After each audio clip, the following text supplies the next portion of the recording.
La République démocratique du Congo compte plus de 70 millions d'habitants, dont en termes de pourcentage, 40% sont des enfants. Mais la survie et la prise en charge est un défi. Pendant 56 ans, la Société des pédiatres du Congo démocratique a relevé tant soit peu ces défis. Suivons les présidents des pédiatres congolais en la personne des profs Dr Boli Mabiala Joseph. C'est pas facile de parler d'une situation de 56 ans, mais je voudrais vous briefer un tout petit peu ce qui est positif et les choses qu'il faut encore améliorer. Ça peut nous permettre de comprendre exactement quelle est la situation actuelle de la pédiatrie en RDC. Je suis le président de la Société de pédiatrie du Congo démocratique, appelée SOPECO dans sigle. Qu'est-ce qui est positif? Ce qui est positif, c'est que la société existe depuis 1986. Donc, parce qu'elle a été créée le 18 octobre 1986. Et la société accomplit ses missions, parmi lesquelles encourager la formation des pédiatres,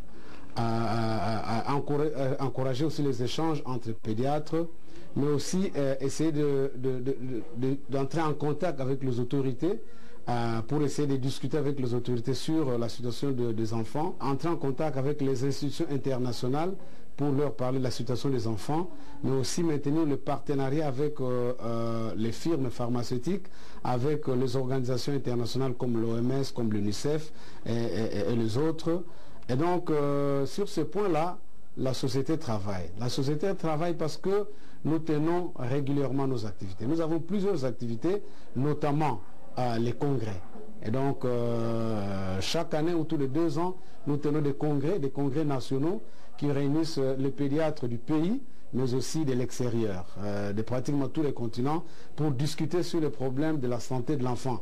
Comme maintenant, nous sommes en train de parler de la survie de l'enfant congolais. Et donc, depuis pratiquement 3 ans, nous ne parlons que de ça. Et nous avons eu plusieurs thèmes en rapport avec ça. Cette année même, ici dans la ville de Kinshasa, nous avons eu des thèmes en rapport avec la génétique, avec l'asphyxie, avec l'alimentation de l'enfant dans les 1000 premiers jours. Nous tenons des cours considérés comme des enseignements post-graduates que nous donnons aux pédiatres. Nous faisons le tour des hôpitaux. Nous tenons des conférences. Nous tenons des ateliers. En termes d'activités, les activités se tiennent, même si toutes les activités ne peuvent pas se tenir comme prévu, mais en tout cas, nous essayons, tant soit peu, de tenir nos activités. Et donc, en termes d'encadrement des pédiatres, en termes de formation continue des pédiatres, en termes d'échange entre pédiatres, les activités se tiennent. Je dois avouer que par rapport au contact avec les autorités, nous venons de prendre le mandat. Et donc, nous n'avons que quelques mois. Nous sommes en train de nous préparer pour que nous allions vers les autorités, pour que nous puissions leur expliquer la vision de la société de pédiatrie, les activités et solliciter de leur appui. Donc, ça, c'est positif, parce que malgré les conditions difficiles, mais la société savante s'est réunie.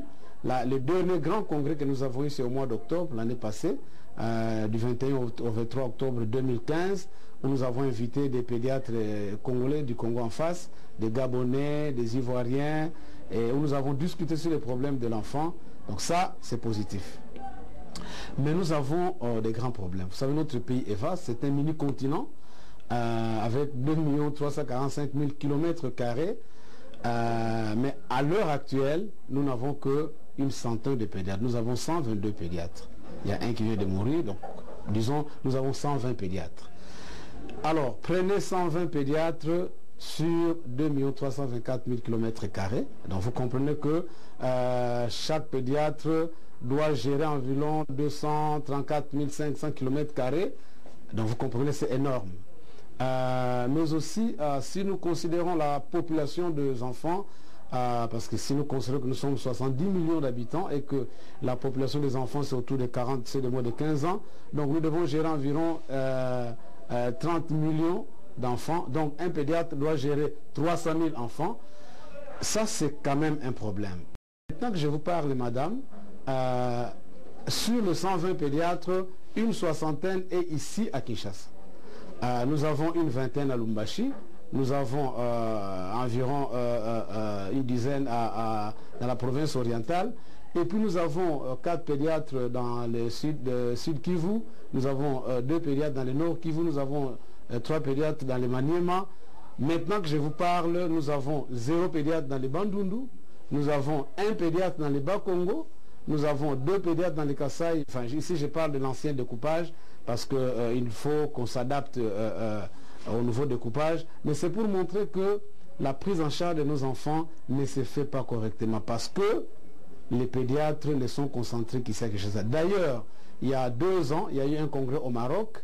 Lorsque nos représentants ont dit que nous avons une centaine de pédiatres, toute l'Assemblée a hué sur nos représentants.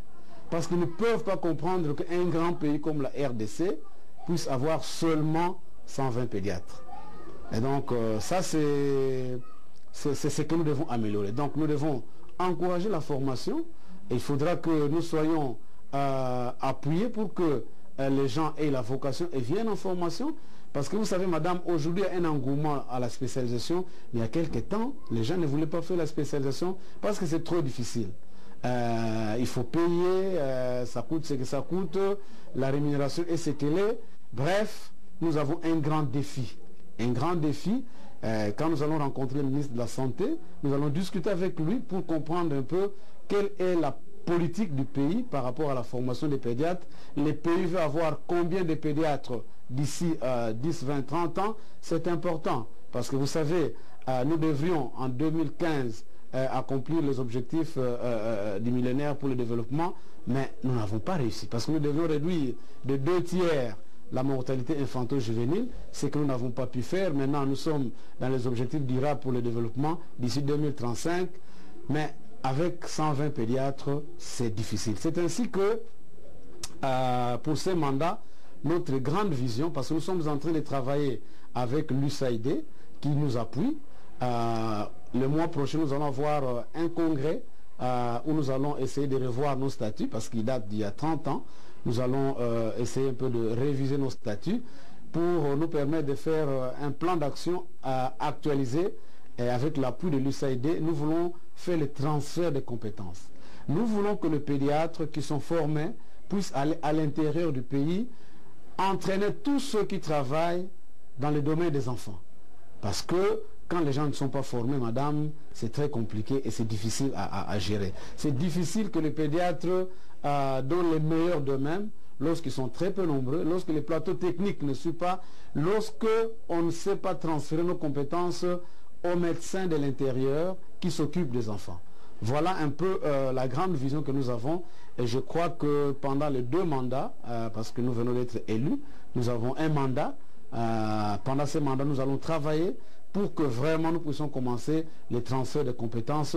C'est la seule façon d'essayer d'améliorer la prise en charge des enfants. Autrement, c'est très difficile, madame. Donc, en résumé, il y a des choses qui sont positives parce que les pédiatres essaient de travailler dans les conditions qui sont difficiles, bien sûr, mais on essaie de faire ce que nous pouvons.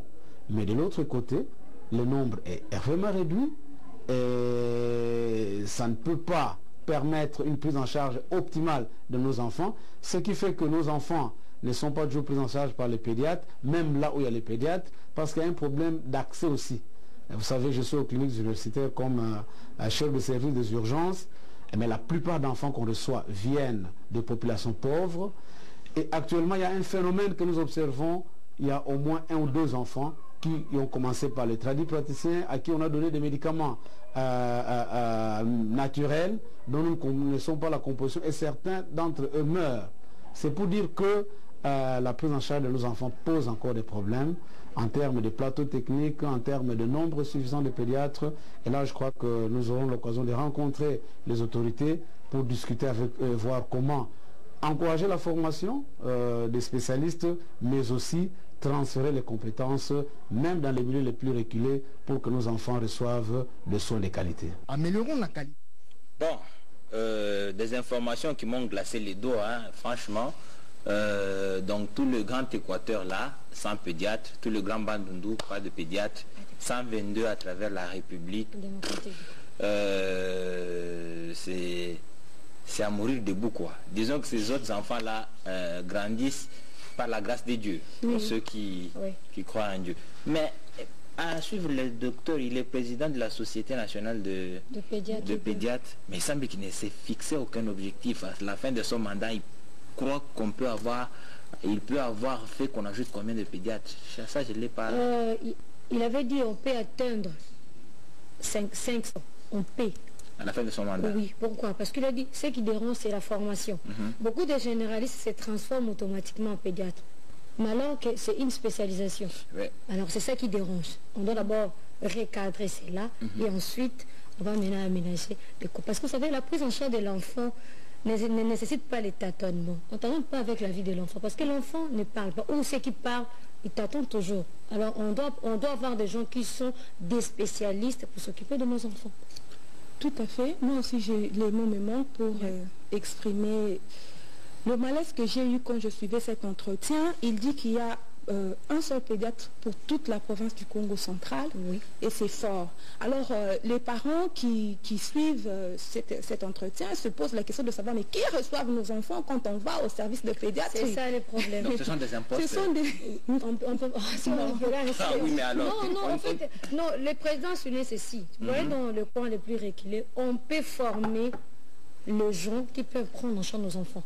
On peut les former. Ils ne seront pas des pédiatres, malheureusement. Mais on peut les former. Vous savez, quand on forme une personne, quand on forme une personne, cette personne pourra avoir la capacité de mieux se défendre quand il y a un problème. Mais quand vous tâtonnez avec la santé, on ne tâtonne pas, on ne badine pas avec la santé. La santé, c'est la santé.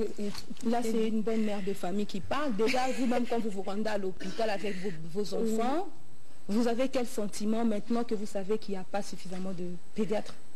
Moi, en fait, je me disais toujours dans un centre où il y a un pédiatre. Comme j'ai un père qui est médecin, alors on a les principes de se diriger toujours vers un pédiatre. On ne t'attend pas. Bon, donc voilà, le docteur, lui, il vient de dire qu'il y aura un prochain congrès. Oui. Mais ils ne sont que 122. Oui. Depuis 1960 jusqu'à ce jour, 56 ans après, nous n'avons que 122 pédiatres. Disons que à peu près 2 pédiatres pour chaque année, depuis 60 jusqu'à ce jour. Il a dit qu'il peut atteindre 500, mais quelles sont les mesures prises par sa société, bien entendu, en collaboration avec les autres partenaires? Il a parlé de l'USAID, oui.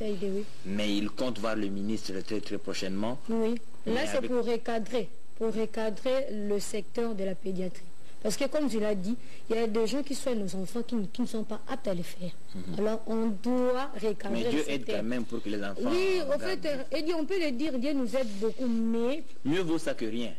On ne peut pas toujours dire ça parce que la santé n'a pas de prix, on ne peut pas tâtonner là-bas, s'il te plaît, dis merci. Non mais le docteur, oui, je suis content, on ne tâtonne pas, mais bon, on ne va pas laisser les enfants mourir. Non, c'est ça qu'il a dit, la prise en charge, c'est bon, mais les gens qui doivent être qualifiés sont des professionnels qui doivent prendre en charge les enfants. J'aurais bien voulu voir le docteur pour lui poser cette question, mais malheureusement, je l'ai pas vu. La prochaine fois, essaye de savoir de lui.